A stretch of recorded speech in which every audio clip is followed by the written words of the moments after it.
Hai guys, sahabat Digital Nomad Indonesia, dengan saya kembali Mahendra Datu. Hari ini saya akan membahas mengenai Amazon. Apa yang menarik dari Amazon sih? Amazon, perusahaan yang sangat besar, perusahaan kedua di dunia yang menyentuh market cap 2 triliun dolar setelah Apple. Hanya ada dua. Ya, mungkin sebentar lagi Tesla, mungkin sebentar lagi Facebook. Anyhow, ya. Hari ini saya akan membahas mengenai bagaimana kultur di Amazon ya, yang dimulai oleh Jeff Bezos ketika membangun Amazon tahun 94 itu telah membentuk sebuah kultur turun-temurun yang dipakai oleh para karyawannya, terutama para eksekutifnya, untuk membuat pola inovasi yang sangat mumpuni.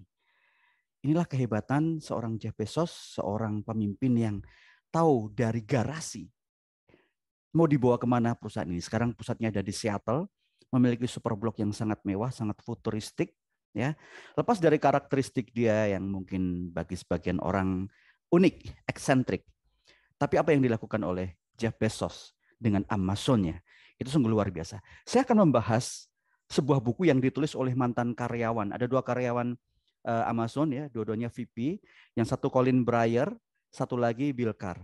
Saya dapat kesempatan untuk memoderasi acara talk show bedah buku dengan beliau langsung yang difasilitasi oleh Perry Plus. Thanks Perry Plus for that. Thanks juga Bill Carr sudah bersedia untuk menjadi narasumber membedah bukunya sendiri ya, ditulis bersama temannya Colin Breyer. Nah, apa yang menarik dari buku Working Backwards karya Bill Carr dan Colin Breyer ini? Dia bercerita sebagai orang dalam, mereka bekerja kurang lebih 15 tahun sebagai VP ya, terutama Bill Carr di Amazon. Dan bagaimana mereka menciptakan suatu pola berinovasi untuk layanan baru Amazon, you name it, you have it, Kindle, Amazon Video, Amazon Studio, Prime Video ya.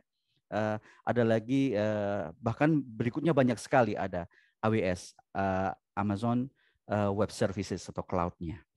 Ada banyak gagasan yang diolah melalui cara kerja mereka berdua sebagai tangan kanan, sebagai orang bayang-bayang kalau disebut dalam buku ini, The Shadow of Jeff Bezos. Bill Carr menulis bersama Colin Breyer mengenai apa yang terjadi saat sebuah produk atau layanan baru itu dibentuk. Salah satu yang menarik adalah bahwa Jeff Bezos sudah mengeluarkan press release bahkan sebelum barang itu jadi. Jadi uji nyali ya, keluarkan dulu ya, baru dibuat atau difinalisasi kemudian. Nah, di dalam buku ini, terutama bab 5, itu ada sesuatu yang unik. Di situ dikatakan bahwa Jeff Bezos dalam kultur Amazon itu memulai segala sesuatu dalam penciptaan inovasi-inovasi di Amazon memakai pendekatan customer obsession atau customer obsessed. Artinya apa?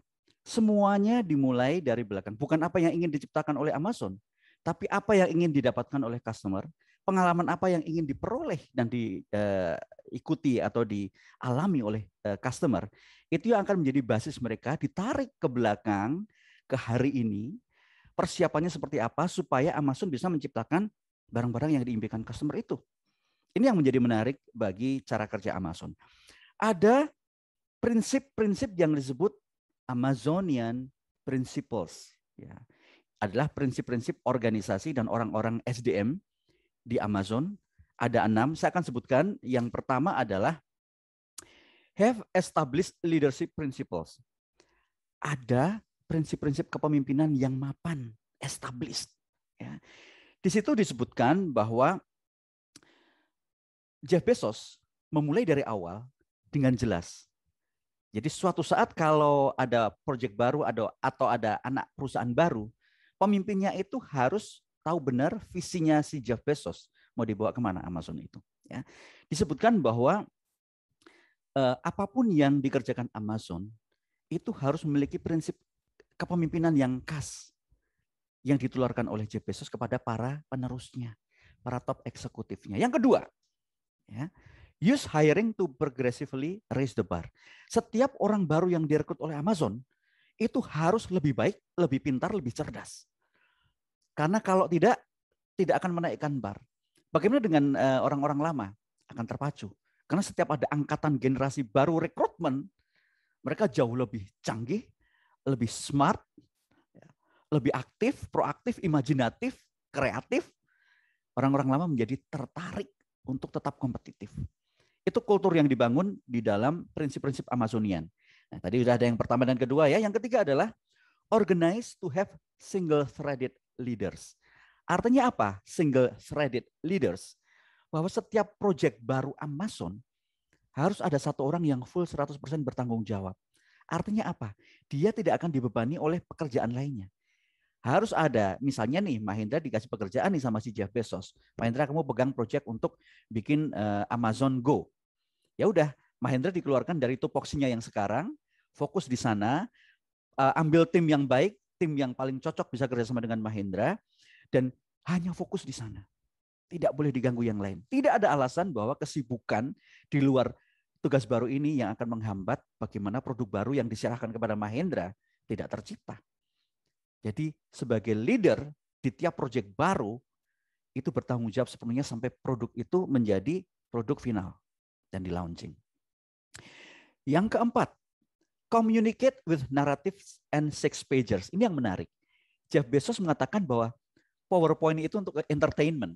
Ya, PowerPoint slide itu untuk hiburan saja.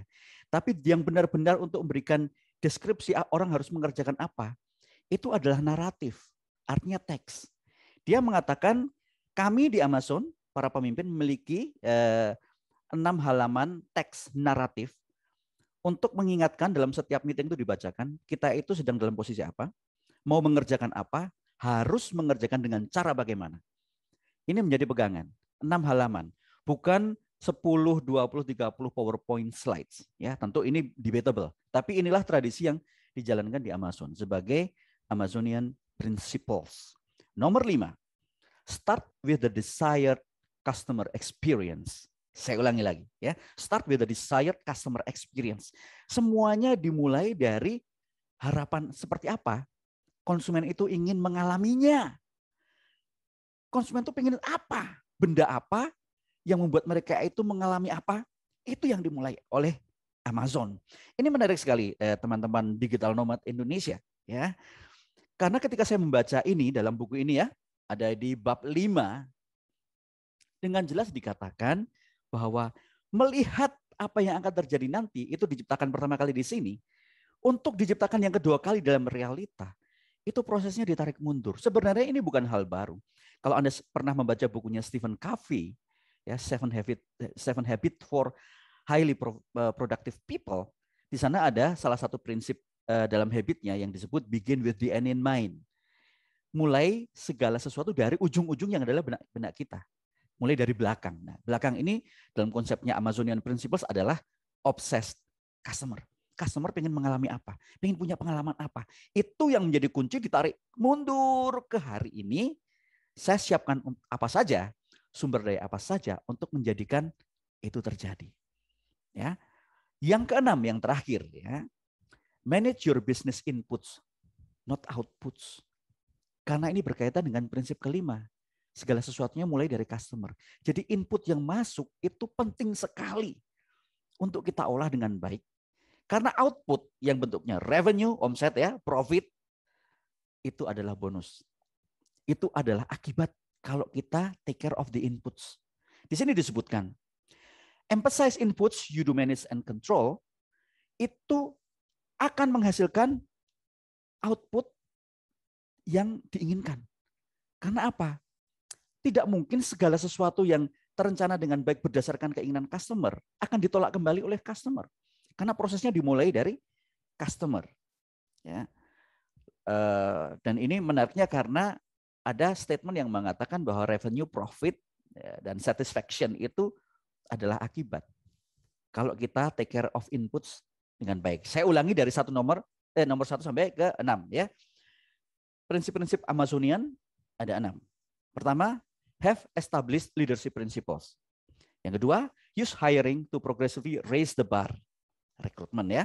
Yang ketiga, organize to have single-threaded leaders.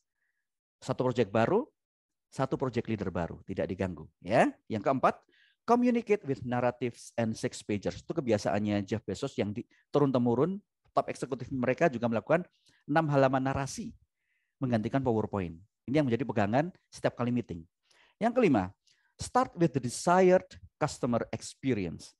Konsumen itu pengen mengalami apa, pengen apa, diperlakukan seperti apa. Itu mulai dari sana. Yang keenam dan terakhir, manage your business inputs, not outputs. Take care semua inputs ya yang masuk ke dalam kita, apakah itu informasi, data, masukan, komplain, dan sumber daya yang ada untuk kita olah, untuk kita kembalikan kepada pasar. Nah, teman-teman semua, Digital Nomad Indonesia channel ini jangan lupa ya, like and subscribe. Please make me happy and make me proud of you all. Ya. Bahwa kita semua itu belajar banyak hal dari banyak company besar. Tidak semuanya kompatibel dengan perusahaan tempat kita bekerja atau yang kita miliki. Tapi satu hal, kita belajar logika. Kita belajar logika bisnis. Kita belajar nyali. Kita belajar out of the box bahwa ada alternatif lain di luar sana yang mungkin bisa dipakai untuk tempat Anda bekerja berkembang. Ya. Pembahasan saya mengenai Amazon ini hanya berawal dari saya membaca buku ini dan kebetulan dapat kesempatan untuk diskusi langsung dengan Bill Carr melalui fasilitasi Periplus yang menjadi distributor untuk buku ini. Silahkan dapatkan buku ini. We learn a lot of things, leadership, marketing, innovations. Ya, kebetulan saya orang inovasi.